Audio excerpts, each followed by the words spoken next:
Hello दोस्तों, welcome back to my channel. मैं doctor Saumya Srivastava. आज हम बात करेंगे जिस टॉपिक के बारे में, उसका नाम है पीसीओडी और पीसीओएस। ये आजकल बहुत सी महिलाओं इन बच्चों में देखने को मिल रहा है। तो इस विषय में हम जानेंगे कि पीसीओडी एंड पीसीओएस क्या होता है, क्या इसके कॉज होते हैं, क्या कारण होते हैं, कुछ होम्योपैथिक मेडिसिन के बारे में एंड प्रिवेंटिव ट्रीटमेंट के बारे में बात करेंगे कि इस कंडीशन में हम क्या बचाव कर सकते हैं। सो आइए स्टार्ट करते हैं हम आज का टॉपिक।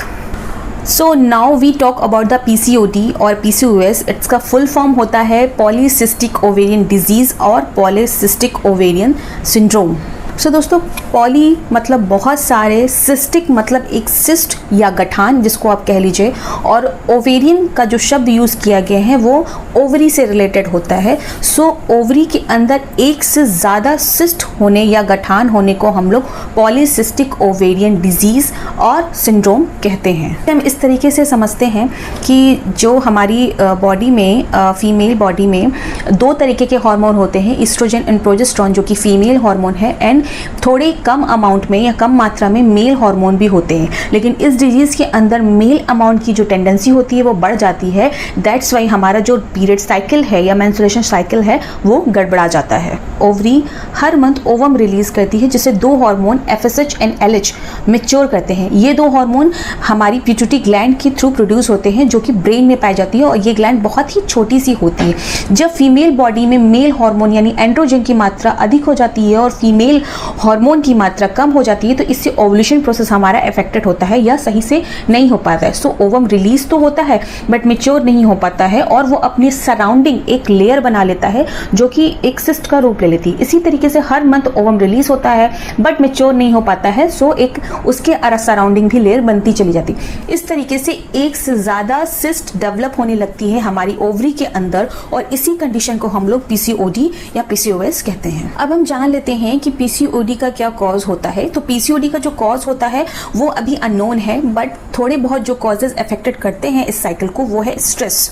लोग कहते हैं स्ट्रेस की वजह से कैसे पीसीओडी होता है। मैंने आपको अभी बताया था कि ब्रेन में एक ग्लैंड पाई जाती है, पिट्यूटरी ग्लैंड, जो हार्मोन रिलीज करती है। जब आप स्ट्रेस लोगे तो वो हार्मोन ही नहीं सही से रिलीज होंगे और हमारी जो ओवम है उसको मैच्योर करने में अनेबल होंगे। That's why stress main cause होता है आपके पीसीओडी का। दूसरा कॉज है ओबेसिटी, तीसरा है आपका सेडेंटरी लाइफस्टाइल, चौथा है आपकी फैमिली हिस्ट्री। अगर फैमिली हिस्ट्री में यानी आपकी मदर को पीसीओडी की प्रॉब्लम है तो कहीं ना कहीं आप में भी ये प्रॉब्लम डेवलप हो जाती है। लास्ट कॉज है इसका मेटाबॉलिक इम्बैलेंस। ये पर्सन टू पर्सन डिफरेंट हो जाता है। हर पर्सन की बॉडी का जो मेटाबॉलिक बैलेंस है वो डिफरेंट होता है। दैट्स वाई पीसीओडी का कॉज, पीसीओडी की वजह, ये सारी चीजें पर्सन टू पर्सन, फीमेल एक फीमेल से दूसरे फीमेल में डिफर हो जाती हैं। अब हम बात करते हैं कि पीसीओडी का क्या साइन और सिम्टम्स होता है। सो पीसीओडी में मेल हार्मोन ज्यादा होने की वजह से हमारे हेयर ग्रोथ की प्रॉब्लम होने लगती है, जो कि चिन एरिया पे डेवलप होता है।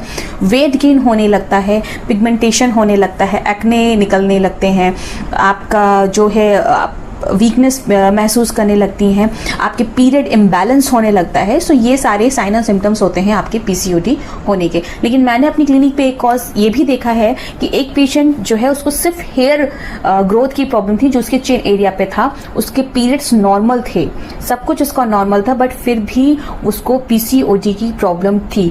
तो आप लोग ये मत सोचिए कि अगर आपके पीरियड्स नॉर्मल हैं, टाइम से आ रहे हैं, तो आप लोग को पीसीओडी की जो डिजीज है वो डेवलप नहीं हो सकती है। अब हम बात करते हैं होम्योपैथिक मेडिसिन के बारे में। तो हमारी जो पहली होम्योपैथिक मेडिसिन है वो है ओवेरियन 30। ओवेरियन 30 हमारी ओवरी को मैच्योर रखने में और उसको हेल्दी रखने में बहुत ही अच्छा मदद करती है। तो इसकी 2 से 3 बूंद आप डायरेक्ट टंग पे ले सकते हैं या ग्लोब्यूल्स में मेडिकेट करके भी ले सकते हैं। सेकंड जो मेडिसिन है वो है हमारी एपिस 30। एपिस मेल 30 की आप 2 से 3 ड्रॉप डायरेक्ट टंग पे या ग्लोब्यूल्स मेडिकेट करके भी ले सकते हैं। थर्ड जो हमारी मेडिसिन है वो है ऑरम आयोड 30। ऑरम आयोड 30 हमारे जो सिस्ट है उसको गलाने में बहुत ही मदद करती है, बहुत ही कारगर होती है, और इसकी भी आप 2 से 3 ड्रॉप डायरेक्ट टंग पे या ग्लोब्यूल्स में मेडिकेट करके ले सकते हैं। अब जो मैं मदर टिंचर आपको बताने जा रही हूँ उसमें पहली मदर टिंचर है पल्साटेला क्यू। पल्साटेला क्यू स्कैंटी मेंसेस के लिए बहुत ही अच्छी होती है।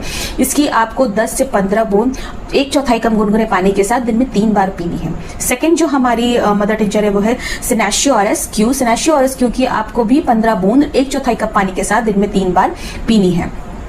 सो ये थी कुछ होम्योपैथिक मेडिसिन। अब हम बात करेंगे कि हम प्रिवेंट कैसे कर सकते हैं पीसीओडी को। अगर आपको ये डिजीज या ये कंडीशन डेवलप हो जाती है तो आप अपना वेट मैनेजमेंट रखें। अगर आपका वेट गेन हो रहा है तो आप अपने लाइफस्टाइल को भी थोड़ा मॉडिफाई करें। अपना वेट को बड़ा कम करने के लिए एक्सरसाइज करें, पानी पिए, हेल्दी फूड ले, आलू और चावल जो आपका मोटापा बढ़ाते हैं, ओबेसिटी बढ़ाते हैं, कार्बोहाइड्रेट्स, और अनहेल्दी चीज का सेवन ना करें। सो इसी तरीके से आप यूज करके अपना वेट मैनेजमेंट कर सकते हैं एंड पीसीओडी से छुटकारा पा सकते हैं। सो ये थी कुछ छोटी सी जानकारी। होप ये जानकारी आपको पसंद आई होगी। अगर आपको मेरा वीडियो अच्छा लगे तो please like, share and subscribe करें। एंड अभी तक जिसने वीडियो को सब्सक्राइब नहीं किया है या चैनल को सब्सक्राइब नहीं किया है तो प्लीज मेरे चैनल को सब्सक्राइब करें ताकि आगे आने वाले वीडियोस के बारे में आपको जानकारी मिलती रहे। Thank you.